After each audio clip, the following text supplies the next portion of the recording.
నేనంటే ఇష్టం ఉందా లేదా? లేదు. ఇంత త్యాగం చేసినా కదా. త్యాగం పువ్వు తెచ్చిస్తే ఇష్టం ఉన్నట్ట. మరి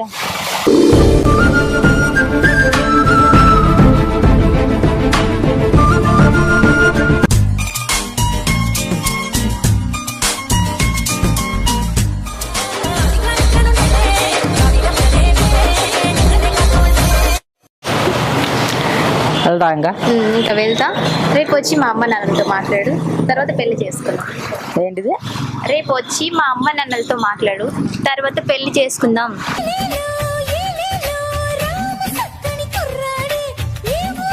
అంటే మేడా నువ్వే అన్నావుగా పెళ్లి చేసుకుందాం. ఎవడు చెప్పిండు? గత జన్మ ఏ జన్మ? నువ్వే కదా అన్నావు. స్టూపిడ్. ఇందాక పులిహోర కలిపావు. ఏ జన్మ? నువ్వేగా గత జన్మలో నా భార్యవి.